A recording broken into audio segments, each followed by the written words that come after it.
What is up, everybody? It's Dr. Vibe here, host and producer of award-winning Dr. Vibe show, but it's not a Dr. Vibe show thing tonight. We're going to continue our epic conversations with two absolutely wonderful people when it comes to real estate. We got Ray McMillan and we've got Casey and Bradfield.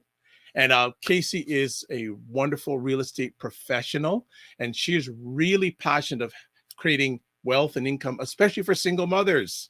And she, in the last few months, became a single mother, but she is so passionate about helping, especially single mothers and women, create wealth, especially through real estate. So let's say hello to Casey. Hi, guys. I'm actually how not. we doing? I'm good. I'm doing so well. I'm really excited for this. I'm actually not a single mother. I have a partner, and we are. My correction. Yes. But I am absolutely passionate, as you said, about helping mothers and investors, first-time buyers, acquire their first home, and even retirees really settle into the future for their family. So we're going to jump into it today, and I'm so excited. Excellent. And we're bringing in, as usual, the heavy hitter, Ray McMillan. He is an accredited mortgage professional who has actively involved in the investment banking and lending industry since 1994. But he don't look like he's not, he looking good for 1994, right? After graduating from the University of Guyana with a degree in geography and economics, he migrated to Canada in 1989. He first entered the financial industry in 1994 when he joined Standard Life Assurance Company as an investment advisor. After a few years, he moved over to RBC Insurance and then to CIBC, where he spent time as a financial advisor. His primary role at CIBC involved providing clients with investment advice and underwriting personal loans and mortgages. With the extensive knowledge and experience he received at CIBC, he decided to move full-time into mortgage brokering in 1999. So he has evaluated experience, family. Evaluated experience. He opened up the doors of the McMillan Group in November 1999 and has been licensed as a mortgage professional since then, with more than $500 million. This is right, B, people, not M, B, $1 billion worth of residential commercial mortgages founded since 1999. And one of the two of the biggest things I love about Ray, first of all, it's generational. His son is part of the business. And second of all, he wants to help melanated people create wealth. So always, never enough time to give the proper introduction. We're just going to bring him onto the stage. Ray McMillan, what's going on, Ray? How you doing? Sorry, folks, that's muted. Good evening, everybody. Good evening, Casey. Good evening, Dr. Vibe. Good to see you both. I am doing very well. The sun is shining, man. Yeah, and it's warm weather. It's top down season for me. You know what I mean? I'm good. For that top down, I'm good. I live for that stuff. You know what I mean? Top down season. One of the first times I spoke with Ray, he said, I only like drive my car in the summer. So once it gets up below a certain temperature, I'm out of here. I'm not driving around anymore around here. I want to know what we're driving with the top down. Well, you know what? I'm just the appetizer. Family, have a great conversation. Looking forward to getting some empowerment and knowledge. So I'll let to you two. Take care and have a great convo. Thanks, Dr. Vibe. What a pleasure. We're so lucky to have Dr. Vibe as a part of it. He is having amazing key conversations almost every single day. Follow him on YouTube if you're not already at the Dr. Vibe show. For some amazing content. But yeah, actually, Dr. Vibe introduced us today, and we've been able to have these conversations as a result of him. So I'm so very grateful. And today we have an important conversation, something that I think a lot of people are whispering about amongst themselves every day as they reflect on the real estate market. And I keep hearing, oh, there's a price correction. Oh, the bubble's bursting. Oh, prices are dropping. This is the time to get in and get a huge deal on real estate. Not entirely untrue if you're trying to time the market. It's spring. It's a spring market, and I've looked at the numbers. Condos are down, semis are down, towns are down. Detached houses are still going up. but this is the spring market. This is when real estate is usually alive and passionate and fiery. So we know there's something going on. As real estate professionals, we know that there's a little bit of a correction happening as interest rates are reportedly rising and are rising, as I'm sure Ray can talk about. But even still, even in the midst of this erratic real estate market, there are always opportunities, and that's what we want to talk to you today. So let's jump into it. Ray, do you want to talk a little bit about the interest rates and what's happening on the mortgage side of things? Well, we've seen rates rise over the last couple of months, the fixed rates, that is. And then the government, the central bank made an adjustment to the overnight lending rate, thus increasing the prime rate mortgages. But we're still qualifying at a stress test rate of 5.25%. So our qualification hasn't really changed significantly, even though rates have risen. So what is important to potential home buyers is understanding what they can afford in terms of their monthly cash flow. Because you can still qualify, but because the prime rate and the fixed rate have increased, like the fixed rate has gone from sub 2% in January to just about 4% right now. So that's a significant increase in a very short space of time on what your mortgage payments would be. If you start planning to purchase back in January, so you've got to go back to the drawing board and reassess what your monthly affordability is. That's one of the primary things that has happened over the last couple of months. So what you're saying is if you got approved for, let's say, $2,500 mortgage per month, with the rates going up, you're now paying what, $3,000? What is it? What's the difference? If you had a pre-approval, then you're fine, because the pre-approval is usually good for anywhere from 60 to 120 days.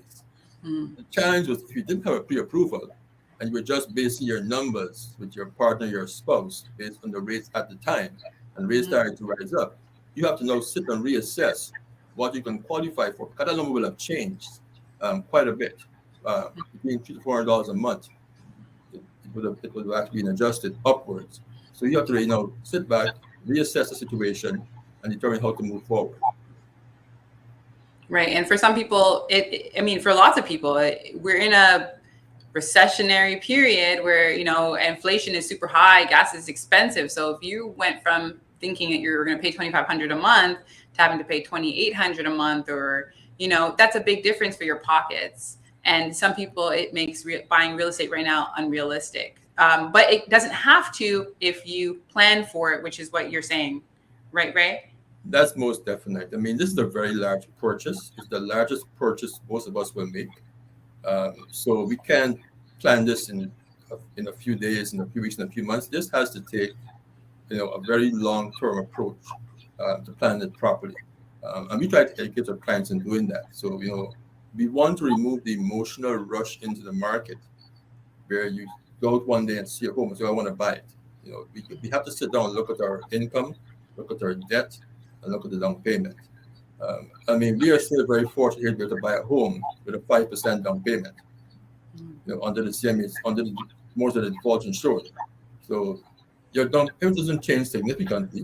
If you look at the $800,000 home in January and the price adjusted slightly, it's going to be around the same thing, probably around $50,000 or $60,000 down payment you require, with the 5% plus the 10% on the above $500,000. But you mentioned the inflation, and that's also very important because everything has gone up. So between 2020 and now, we've seen a 10% increase of almost everything we consume. Right? So you've got to take into consideration that everything that you are spending money on is costing you about 10% more. So your available cash that's in your pot at the end of the month or end of the 2 weeks when you get paid is now buying a lot less. So I feel that in my groceries. Yes. I'm sure everyone else does. Yeah. So you look at the price of gasoline. The cost of filling my car has gone from $90 to $130 over the last year. So if you were commuting to work every day and you're driving from north of the city or east or west of the city and coming into the core, your gas consumption is your gas. What you spend on gas is increasing significantly. So you can't look at your mortgage payment in isolation. Particularly if you're going to live in the suburbs, you have to consider that additional cost. Absolutely. It's yep. Oh, that must have come from my mom, who might be using my YouTube account. Everything has gone up. Everything really has gone up, Definitely. except for wages, which is a good point. You're reading a lot of. There was an article in the Star, I think today, about that. But yeah, wages aren't keeping up with inflation. Wages aren't keeping up with really the cost of they haven't moved, and everything else is more expensive. And we know that makes it hard for us to afford more things. But how can we win in real estate today is what we're going to get to by the end of the conversation. So all hope is not lost. I follow a lot of Reddit accounts on the Canadian housing market, and a lot of people are feeling doomed by this. But there's still a chance. There's still light at the end of the tunnel, and that's what we're here to talk about. Yes, there's always opportunity. I mean, you have to really look around the market more All carefully. right, let's dive into what the let's talk about the bubble a little bit more and what that means, and let's talk about the market today in comparison to 2017, when the market dipped a bit about 5 years ago. Well, I don't use the word bubble because I don't think that our market here is in a bubble. We've got some very tight lending conditions here for mortgages, very tight mortgage conditions. So it's not like what happened in the US back in 2008. I mean, that was a bubble because there was a lot of indiscretionary lending practices by many lenders, some of them who were here in Canada also. And even though the US market corrected significantly at that point in time, it didn't affect us as much. We had a slight swing in values. In 2017, we had a similar run up as what we had here this year, and then it pulled back in some pockets. And it pulled back basically in the homes that were higher priced, because those homes tend to have less demand. There's less people buying homes, above Over $1 $2 million. over $1 million, over $1 million mark. Today, you've got more regular homes, basic homes selling for $1 million. So, but people have to qualify for those mortgages, right? So with the market adjusting, it allows more people who have got everything lined up properly to get into the market. And I always tell my clients, real estate is going to go up in the long term all the time. But in the short term, you will get those minor dips. So it's not a straight line going up vertically. It's going to be undulating. So people need to understand that, and they need to step back and reassess. And I keep saying you have to step back and reassess what you're doing. That's very important. So as the market corrects, it allows those who want to buy get into the market. Right. So if you sold your home, for $120,000, and you're moving into a larger home, $1.2 million, sorry, moving into a larger home, and the market corrects while you've already sold your home, you now have more options as a buyer to buy the home you're now going into, because you have now larger homes at a nicely discounted price. So, I refrain from using the word bubble.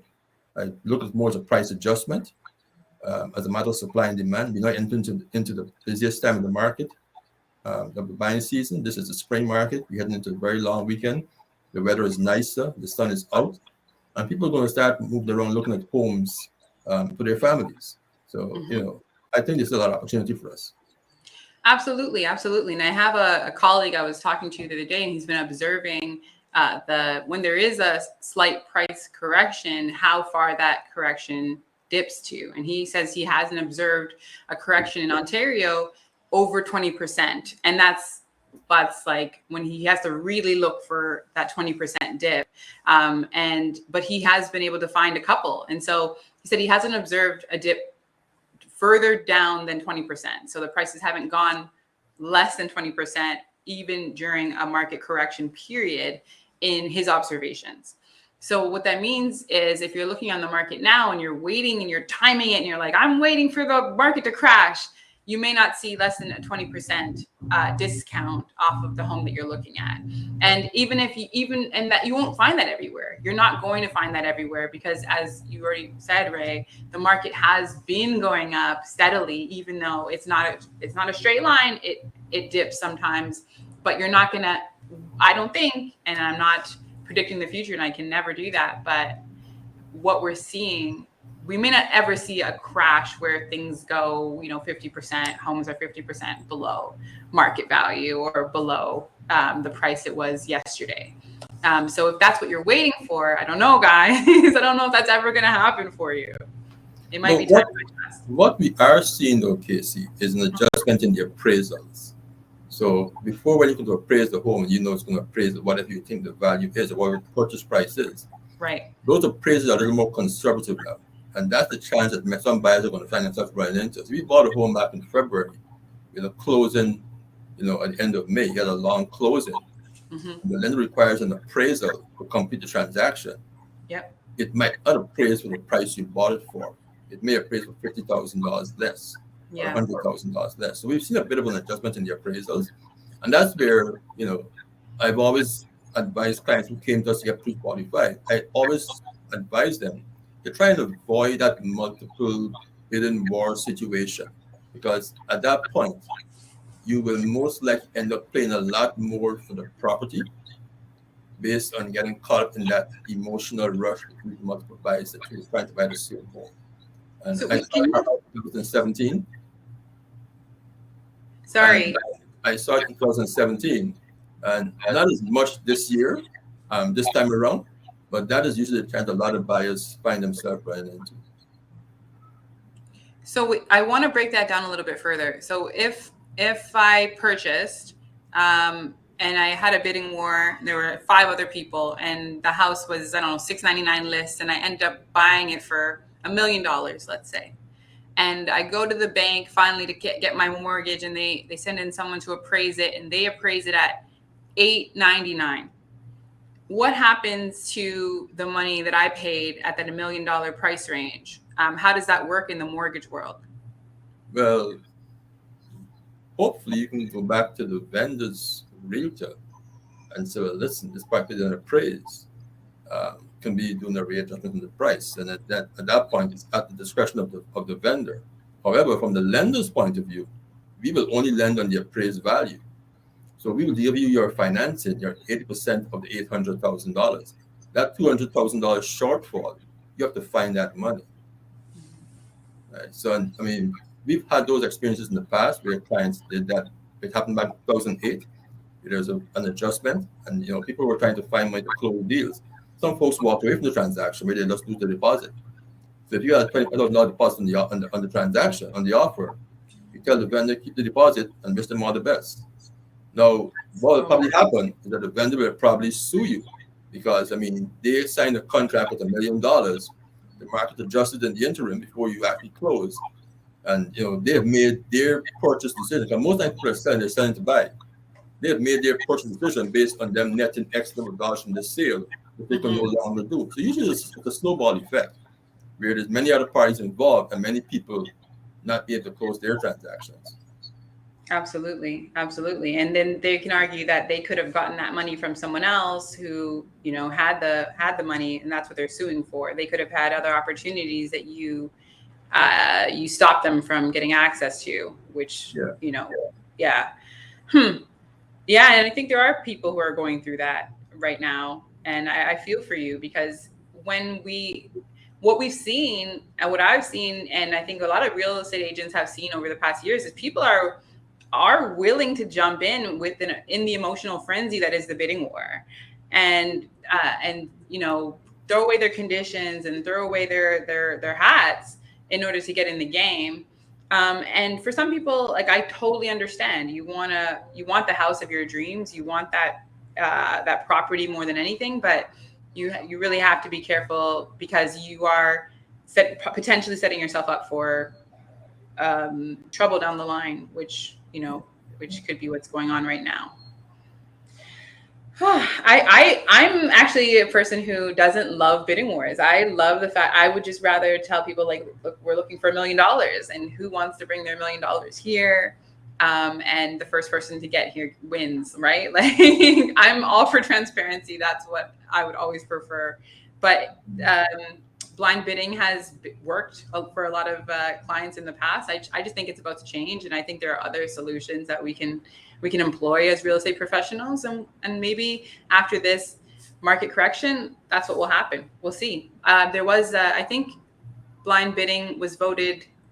I think it's about to end anyways. I think we're moving towards open bidding, and so we'll all know what the prices are in the near future. I think that's a great idea. Yeah, me too.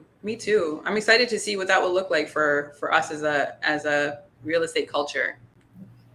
But even more importantly, let's talk about what the opportunities are now in this current fluctuating market. I think with prices coming down, it allows that first-time buyer to now get into the market. So there's a couple things that are happening. I mean, you've got that entry-level home has come down in price. That townhome around the $600,000 price range. But what you also have is a segment of the population who, since over the last 2 years, have worked remotely. And I think that person is actually in a very good position because they're going to move into markets that are a lot less expensive if they're either working remotely on a full-time basis or on a hybrid model. Mm-hmm. And they don't have to leave the province. They can stay right here in the province. I mean, I've got a couple of clients who are, single female mothers. They're making about $80,000 a year. And they couldn't buy anything here in Toronto or the Greater Toronto area. But if you move out into St. Catharines or Waterloo, you can find yourself a townhome for probably, high 300,000s, low 400,000s.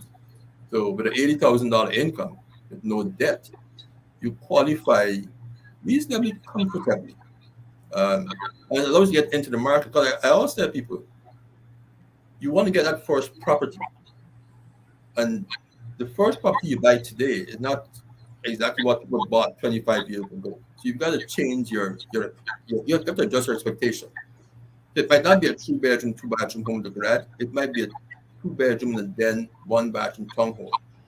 But you can't discount the fact that over a period of time, that property will go up in value. And get into the market is what is more important, particularly for us as Afro-Caribbean residents in Canada. Because there's a huge disparity in ownership between the general Canadian population, the white population, and then the African population. Or let's just about the black population in Canada. I mean, our home ownership rates are less than 50%, while for white Canadians, it's around 71%. So the sooner we get into the market as a homeowner, the faster we can start creating wealth for ourselves and our families. Because most of the wealth that families have in North America is acquired through owning real estate. Yeah. You can't wait to find the right property or wait to have enough money or wait to get that new job. You've got to make that decision now. Buy that 2-bedroom condo in Malvern, buy that 2-bedroom townhouse in Guelph or in Oshawa, and get into the market. And if you're a young person who's living at home with your parents, then you should be in a position, because they've given you the chance to live relatively inexpensively, to get into the market easier. And we are seeing that also, particularly around our younger male clients. We have a lot of young clients who work in the trade, but they make reasonably good money. And they're getting themselves into the market buying a small bungalow or small semi-detached home. So we've got to really change how we look at buying real estate. And if you've got young siblings who are still at home also and they're working, they finished college or finished university, then buy the property together with each other. It might not be the ideal home where you want to live, ideal neighborhood. Rent the property out, dispose it to the lender, and continue living with your parents. Do it for 5 years, acquire the equity, and then at that point you can either sell it, refinance it, and give the one sibling money. So if I'm going from having a $25,000 down payment, in a 4 to 5 year period, you can acquire a $200,000 or $300,000 down payment. But we have to be very, very purposeful in how we approach buying real estate today. And the family has become a more cohesive unit in acquiring that first property. We've got to help the younger generation getting their step into the door. So yes, homes are a bit more expensive. And I take fault with some of the realtors. I mean, everybody keeps on sharing the same information, that prices keep on rising every single day. That's a bit of sensational news for me. What I want to see from my realtor partners is you telling me, I found you a great deal in Oshawa. Instead of telling me what everybody's telling us, that houses are average price homes are now $1.4 million. That's an irrelevant bit of information. So let us see you work for us. you tell me if we can find you this deal here with a finished basement that you can rent for $1,200 a month or whatever the case is. That's what I want to see from realtors. Like, let us move away from all the TV song bites, and then, like, really show people that there's stuff out there. And, like I said, I got a client who has sent me some listings yesterday, properties in St. Catharines and Guelph, and I was shocked at the prices. They're all below $400,000. Right? But I'm surprised because only a month or so ago, I was looking at townhouses for around $510,000 in the same area, St. Catharines. So the prices that you're talking about, I haven't seen them, so I'm gonna have a look. Yeah. But I want to respond quickly to your comment. You're absolutely right. As a realtor who is looking to find opportunities for my clients, I will tell you straight up, it's more work. It takes longer time for me to find where cash flowing opportunities to run the numbers on a property that's going to net you wealth, or even mitigate some of your costs, so you're not just paying a mortgage. Maybe you're renting out your basement. I am taking that extra step for my clients to make sure that they're able to make money off of their purchase, or at least save money off of their purchase. But I don't know many realtors who are. Only the most dedicated and committed are. And I think that will have to change. I think some realtors' approaches will change after this particular time in the market. But there are always going to be some realtors who are willing to go above and beyond. And I know a lot of those people, and I'm one of them. So I do recommend, I'm just speaking up on behalf of my, on behalf of my profession. There are some people who are willing to go above and beyond. It's just who you talk to, what you look for. Yeah. Because rising prices only helps the sellers, not the buyers. So to continue to share that narrative is not impacting that young person who wants to get into the market. They're reading that news very differently from someone who's owned out for 20 years and wants to to cash in the equity. So let's change the conversation, and let's start to share among our community that let's share those gems that we find. You found a property down at Lambton and Eglinton, or Lambton and Jane Street in Toronto. It's a 2-bedroom bungalow for $700,000. I mean, that is what you want to share. And we have to educate the client on the benefits of living in certain neighborhoods, living close to transit. So it's not the perfect home, but you're on a subway line that runs 20 hours a day, or you're on a bus route that runs 24 hours a day, or you're close to the GO station or the subway station. You've got you can turn home into a legal duplex. So let's look for those kind of opportunities, because that's what we want to look for in this market, right? And as much as the market is tight, there are people who are selling their homes every day for some reason or the other. There are people who are going into retirement homes. There are people who have passed away. People who gotten divorced. So you've got to expand the network and help the clients build their net worth. It's a very simple model, because I'm not a realtor, but I get calls from clients every day who are in some sort of crisis. I got who are prepared to sell their home, and they want to look at alternatives, and I can usually connect them to a realtor, and they can put that transaction together. So I think we've got to dig a little deeper and help our clients get to the next level, particularly our young clients or young buyers. Yeah, I think one of the most difficult things for me has been to try and communicate to clients to change the perspective from, I want that house for me and my family with the white picket fence, the American Canadian dream, and get that people to start opening their mind to thinking, okay, maybe you won't be living in this house right away, but maybe you will get into the real estate market by buying an investment property, or maybe you rent out the basement and you live in the main floor, or you live in the basement and have your tenants live in the main floor, so that you don't have to, so you can save on your expenses and you can make some money. I don't think it's easy for people to understand, because they think, oh, I have to make a sacrifice, and I have to deal with someone upstairs, or I have to manage a property. But what I don't think people are realizing is the way to create wealth isn't just to buy a home and live in it and pay it off for the rest of your life, right? So let's talk a little bit about what does that look like? What are the financial options? How does that result in financial wealth if you just buy a home and sit in it and pay down the mortgage and live mortgage free? What does that get you? Not a whole lot. It's a paid off house.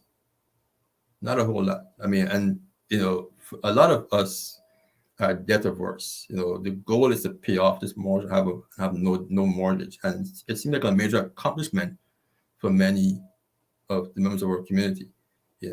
But that's not all the solution. I think if you have kids or grandkids who may need assistance trying to buy their first home, paying off the house at 55 or 60, that's amazing. But what after that? Because when you retire, your lifestyle, your leisure lifestyle, will be substantially more than when you were working. So your need for money, for leisure, is probably going to triple. So you're still spending money. And if all you have is paid off home and possibly a small pension coming in from your employer or from the federal government, then what's next? So let's use the home as leverage, right? Let's figure out, and there are vehicles in place and products in place to do that, right? Let's leverage this property to help your family, and let's leverage this property to enjoy a better lifestyle. And you can do that through a reverse mortgage, through a HELOC, or just by downsizing, right? Because if you're in your late 60s, you had a 4-bedroom home in the suburbs, as you get close to doing less, you might not need that large home anymore. So you sell it and you buy a smaller home and you give your kids the inheritance earlier. I always make the reference to other communities, particularly white communities, where you got these, they call them trust fund babies. You're at 21 or 25 or 30, they get their trust fund money that the parents had saved for them when they were born. So it allows them to start doing things and creating wealth sooner and earlier than us. But in our community, the assets are not shared until the matriarch or the patriarch dies. And by then, you've got adult children who are in their 50s or 60s and grandchildren who are in their 30s probably, and they've struggled most of their life. Meanwhile, this person sat in a property worth $1.5 million free and clear. And then when they pass, then they're trying to divvy up the money now among all the, so let's do it earlier. Right? Let's find the right products, and there are several of them. Let's have the family conversation. Let's put the estates and wills and trusts in place, and let's figure out how to access the money sooner and give everybody a little head up, a little leg up. Because if you got a elderly parent who has a home that they bought 40 years ago for $120,000 and it's worth $1.3 million today, you take out $400,000 in some kind of mortgage vehicle, and you give each of your 3 kids or whoever $100,000 each, and they buy a home with as much down payment as they possibly can. Because the hardest part of entering the market today is not necessarily always the affordability at the end of the month. It's finding that down payment. That's the biggest challenge, or paying off the debt that they acquired.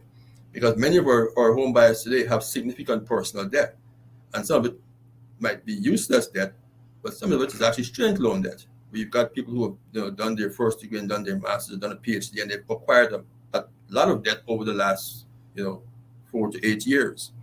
So it makes qualifying for a mortgage very difficult. You have an $8,000 student loan, it's very difficult to qualify for a mortgage that debt.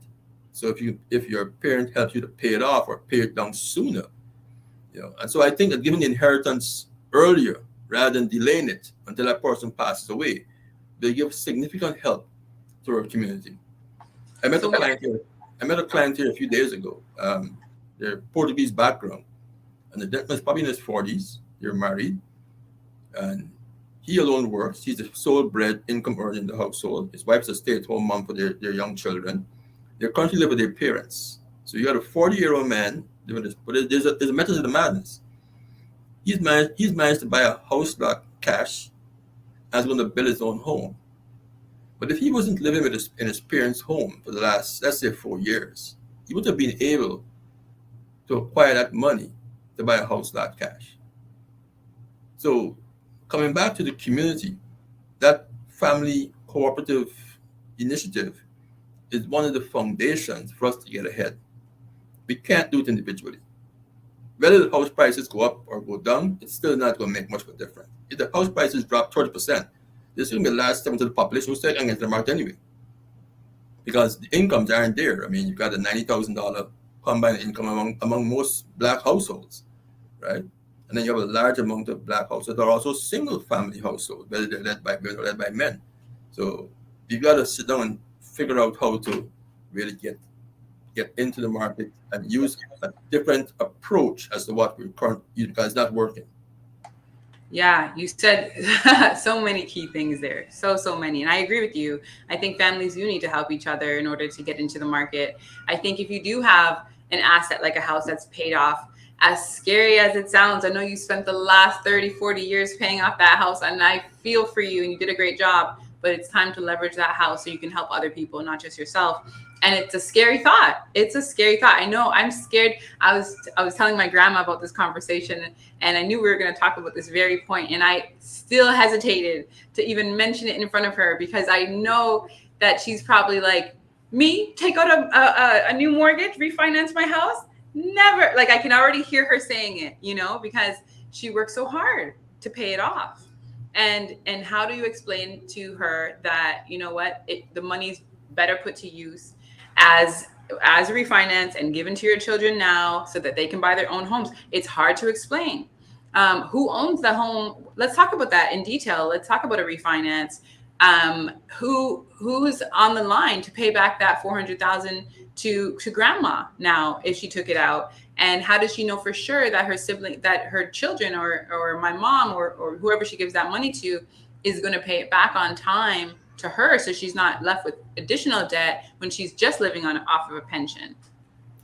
Well, I think it has to be a family conversation first, and then sit down with necessary advisors, whether it be a mortgage professional and also a family lawyer, so that everybody understands what's going on, everybody understands their responsibilities and the necessary and the inherent risk. Now, it's not necessarily taking a line of credit against a home. The product that actually works in that situation for someone who's over the age of 70 is actually a reverse mortgage, where they have the option of not making any payments on that product or paying only the interest. And at that point, they can determine as family members who is responsible for making the payment at the end of the month. So if you've got multiple siblings, 3 siblings, and they're all going to benefit from the equity takeout of the home, then each person will be responsible for making a certain amount of that payment. So it's $1,000 a month is the payment. Everybody pays their $333.33, and you pay $1,000 a month, right? But you have to have a family conversation first, and then you've got to get the professionals involved. And I would certainly recommend having a family lawyer involved to make sure everybody understands what they're doing. There's no coercion. They might be misled and go down that route. And that's not an easy conversation for many, because most Caribbean folks who migrated to North America hear very little. So to acquire a home and then pay it off is a very emotional thing for many of us. So it's a very hard conversation. I've got financial advisors I work with who are of Caribbean background, who have no interest in speaking to their elderly clients who are in their 70s or 80s about a reverse mortgage. And those same clients have no money to maintain their homes properly. The homes have got carpet that is 30 years old, and the kitchen is falling apart, and the roof needs to be replaced, but they don't have the money to do it. So they're borrowing money, lines of credits, and that kind of stuff at 70, 100 years old, right? While the product is there through financial institutions to allow you to leverage your equity inexpensively and be comfortable and help your family at the same time. So it has to be a family conversation. Then once the family is in agreement, then you bring in the necessary partners, the mortgage professional who understands that product, those kind of clients. Then you get the lawyer involved, the family lawyer, and not just any lawyer, family lawyer. You get the wills and the trusts and the estate planning done properly.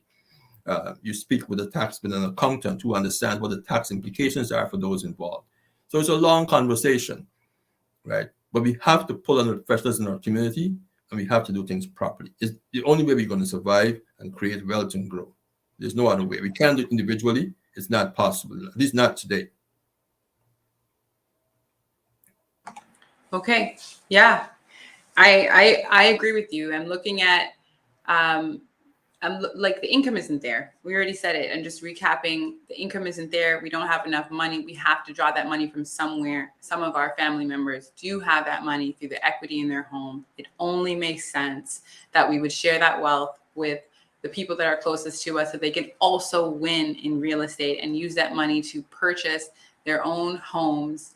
And I'm not 100% familiar with all the mortgage vehicles, but like you said, pull in your broker who's going to do the refinance for you or the remortgage, pull in your family lawyer, pull in your accountant.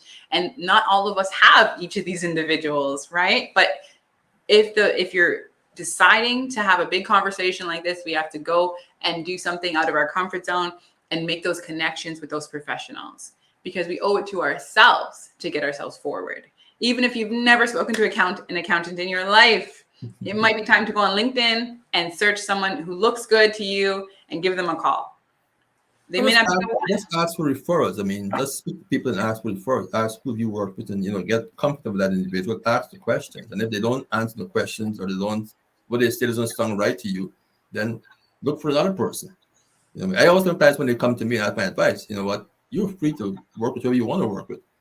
I will give you my opinion based on my knowledge, based on what we're trying to accomplish. But at the end of the day, you're not obligated to work with me. If there's something you don't like about me, the color of my tie or the way I put my hair or whatever doesn't work right for you, that's fine. There's no problem with that. And you're free to shop around. It's entirely your prerogative to shop around and find the person that you're comfortable working with. Because at the end of the day, it's all about that comfort level, because it's a major financial decision. And I'm learning that more and more every day. As a new mom, I don't have time and energy for every and anybody. I'm learning that I need to work with people who like me and my approach. And I need to learn how to be okay with saying goodbye to people who are not a good fit, and vice versa. So it's something that you come to. I think it's an understanding that you come to as you grow as a person and understand yourself, that only certain types of people are going to be good for you to work with, and perhaps you want to work with. It just depends on you. Yeah. Most definitely. I believe in that 100%. Yep. So there's one last point that I think we should expand on a little bit, and that's equity into income, because it seems straightforward that if you have equity in your home, if you own a home or you own an asset and you have equity in that home, that's income that you could use. But not everybody understands equity and how equity works or what equity is. So let's just break that down for everybody before we wrap it up. But the equity in your home is the value between what you owe and what the property is worth.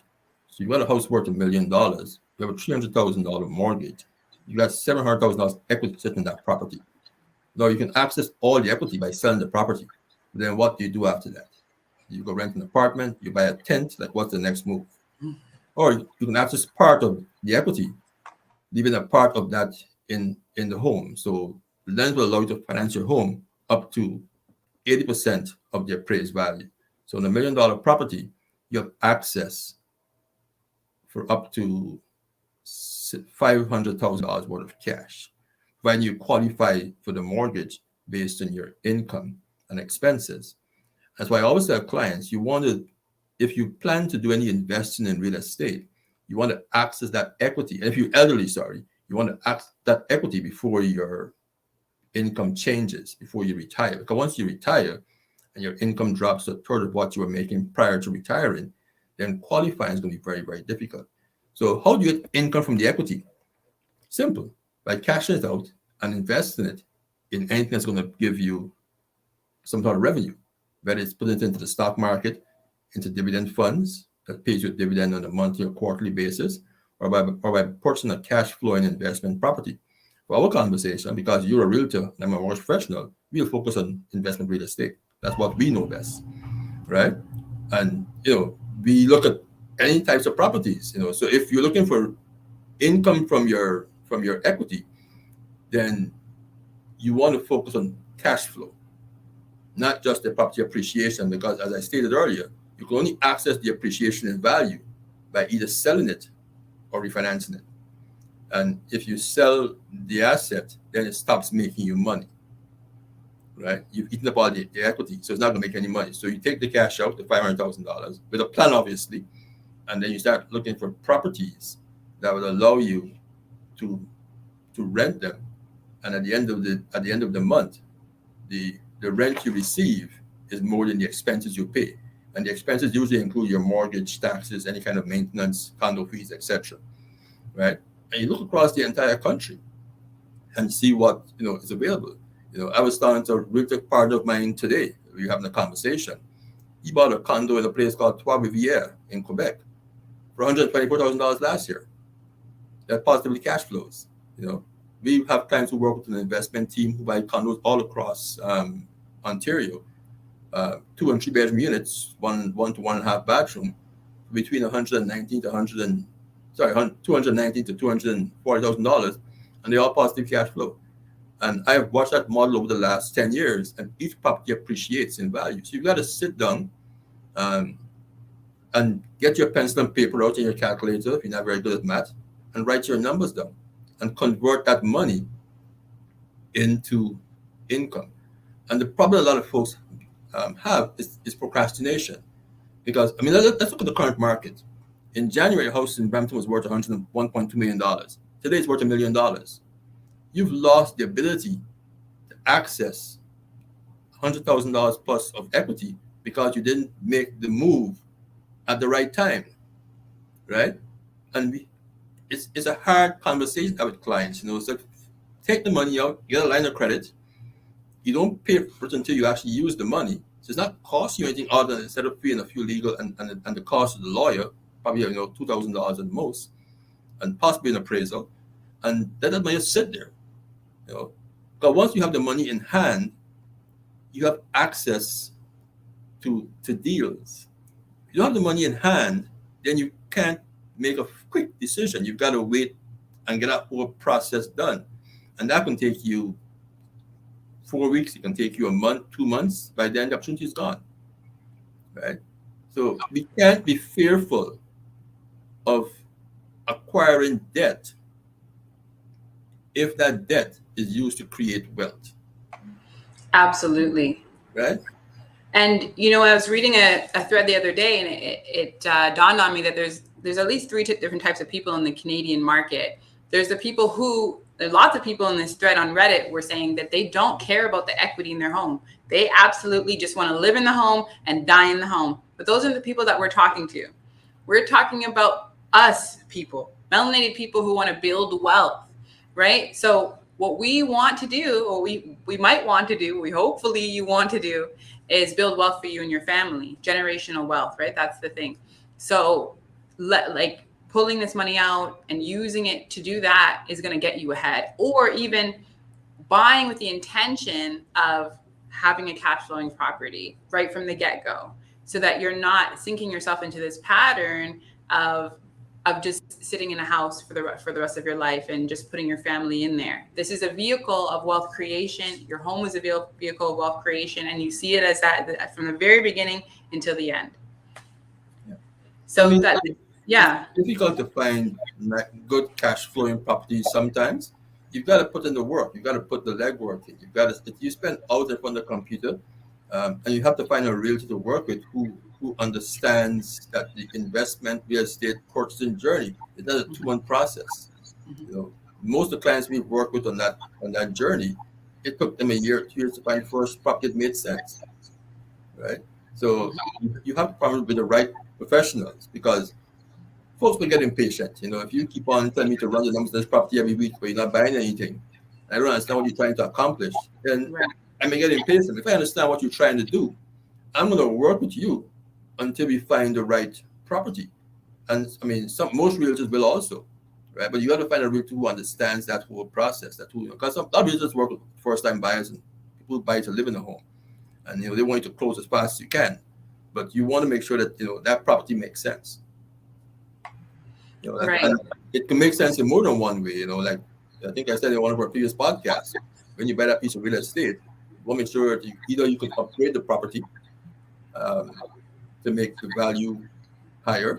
You can change the footprint. You can go from a 3-bedroom home to a 4-bedroom home and thus increase the rent. You can convert from a duplex into a triplex or a fourplex. So you increase your rent and your value. And you want to buy it at a discount. You don't want, if you buy it as an investment, the last thing you want to do is get into a bidding war. But that makes absolutely no sense. Right? You want to buy that property most likely at a discount.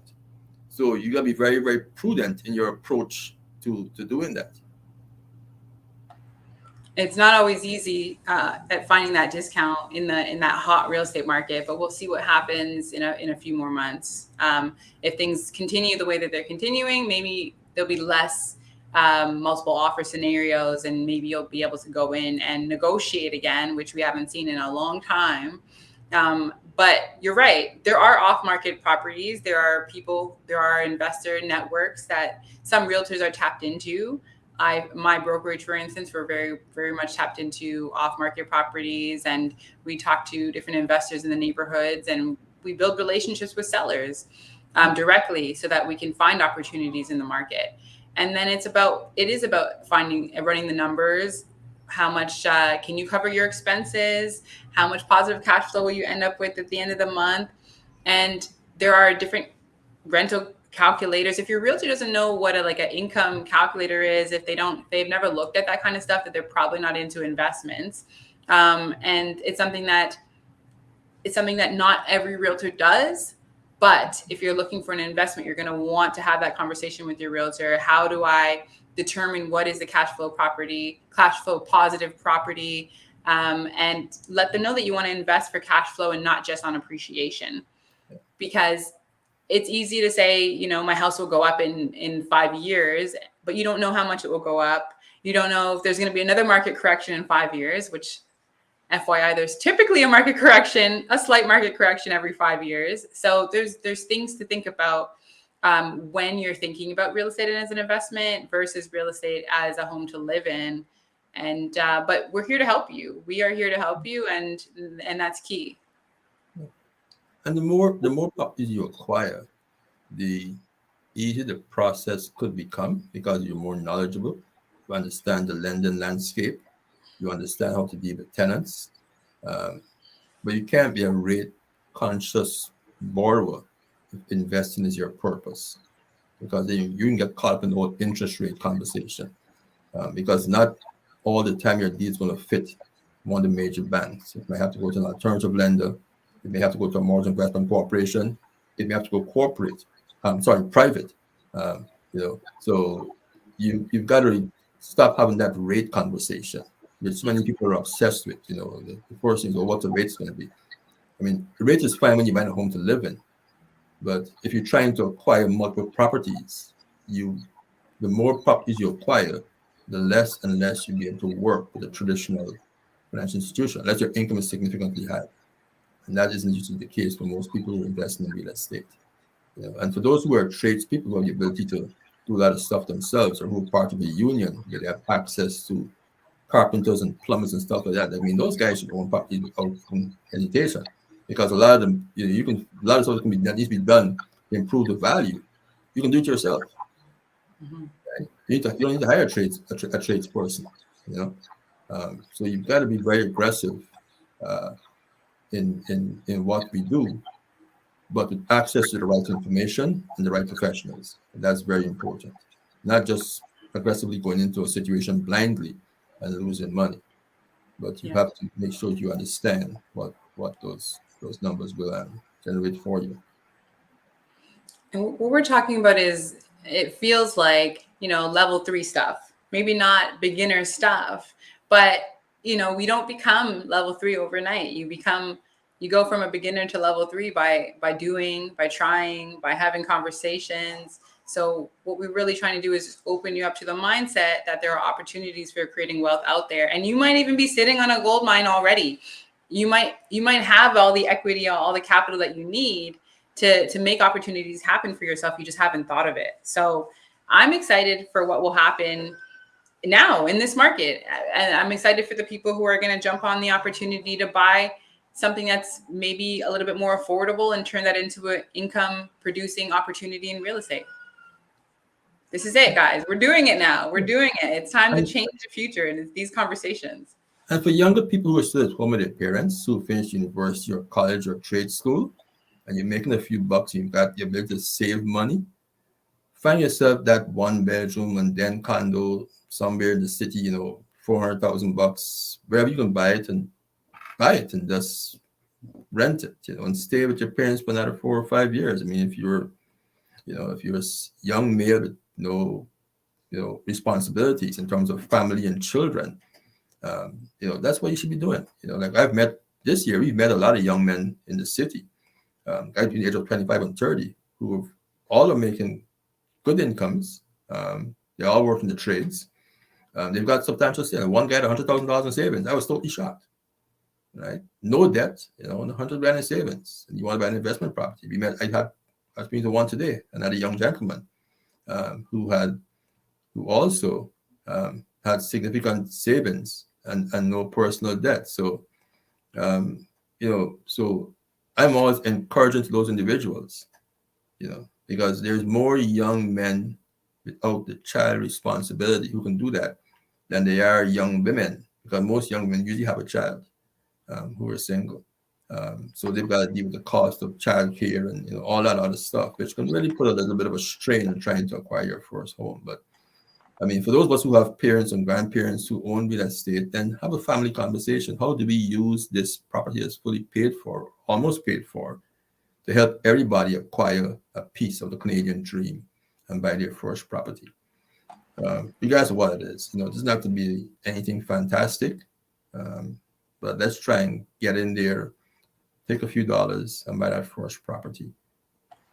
And if you are a single mom or a mother without a lot of resources, your parents can't help you, try leveraging your friends. I have a really great group of girlfriends, and we try to pool our money wherever possible together. And that way we can invest as a group when we're ready. And it's about just, we already have these conversations on a daily basis about extending those conversations to winning together and going on title together, buying together, investing together. You don't have to be all alone in big things like purchases. So it's about having those tough conversations so that you can win in real estate as a group, as a family. I mean, find your 4 closest friends. I mean, if they have, even if one doesn't have great credit, they may have some money, they may have some insight, they may have a connection. And buy that first property, right? And partner up, make sure that the ownership is registered properly. Everybody gets the benefit of doing it. And if in doubt, you talk to professionals. I mean, lawyers will speak to you for half an hour for free. You know what I mean? And you get a lot in half an hour from a professional. You know what I mean? So don't be afraid to pick up the phone and call somebody. And if the lawyers are abrupt with you, then call the next one. Or get into your car and, and there are lots of folks who are willing to give us the information without charging us for it or charge us for it. So, but I think you're right. I mean, if you've got your core group of friends or cousins you're close to, then start having that wealth creation conversation. And let's take it to the next level. We have been lagging behind for too long, and we are going into the second and third generations now of Black immigrants in Canada. The population is growing. We are much more educated. We are earning higher incomes, many of us. We've got to slow down on the consumer debt. Stop, using the credit card for your lifestyle purchases. Don't get caught up in the whole luxury car purchase nonsense. That's a total waste of money. And let's use that money elsewhere. You also you can. There will be a time when you can travel freely once you have the acquired assets and you can buy whatever car you want to buy. I'm not saying you shouldn't, but I mean, having a large car payment or a significant amount of personal revolving debt is going to impact your ability to purchase real estate. And that's the one asset that will help you to get wealthy, right? Owning real estate. So you want to prepare yourself for that process. If there's an issue with your credit report, you want to sit down and speak to somebody who understands the credit report, who can read the credit report properly, explain to you what the issues are and how to fix them. Sometimes it's minor, like we just worked with a client today. She had a lot of personal debt. Everything is paid on time, and I told her, I gave her a solution. I told her within about probably a month to 2 months, because there's no delinquency, your credit score would increase. And once it's increased, then we can look at an alternative product that is more ideal and with a better rate and stuff. But you got to, there's baby steps, right? But the debt is the biggest thing you have to control. But we can control that debt, the credit card and the personal lines of credits and those things. So you have to manage that stuff very, very carefully. Absolutely. I 100% agree. And in this inflationary time, our shopping, you already mentioned it, but some of us ladies, Fashion Nova is not our best friend right now. We don't need to have the latest fashions right now. Let's get our income in line before we buy that dress to go out in, right? I know it's hard not looking like a superstar 24 hours a day, but sacrifice is one thing that we're gonna have to embrace if we're gonna really build wealth in the long run. So but we can do it. We can do it. Yeah, it's always a bit uncomfortable, It's not easy. There's a bit of discomfort when you try to grow and change and evolve. But usually the end result is always worth the effort. So let's make that short-term sacrifice. Let's have our realtors find properties for us. It might not be the perfect home. It might not be the perfect neighborhood. It's not gonna, cover all the bases and have all the little things you want. It might have an ensuite bathroom, but at least that's a bathroom. You know what I mean? So let's start somewhere, and then go from there. Well, thank you guys all for joining us. And at this point, Ray, we're in this conversation together. Where I feel like we're partners. I'm not even going to thank you because we're both invested in this, like in having this time with you. So thank everyone who took the time out to listen. And we invite questions if you have any really quickly. I know it's been over an hour. It's been a long time, but send in your questions if you do have any. And Ray, do you want to say some final parting words?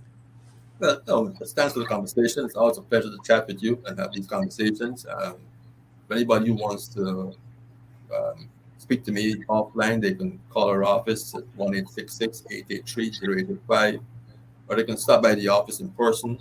We're here in Mississauga, Mill Creek Drive. You can look at our website to find the address and stop by, call us, ask them questions, and we're always willing to speak to anybody who wants to have a conversation with us. Yes, and my name is Casey Ann Bradfield, and I am a real estate salesperson with Keller Williams Legacies Realty. If you're looking to buy a property or sell a property, and you're looking at some of these options to leverage for wealth in the long run, leverage wealth for your family, or even buy an investment property, that's what I want to do. I want to help you make money from real estate. So reach out to me if that's what you're looking to do. All right. Thanks for that, Casey. Good night, everybody. Thank you. Bye, everyone.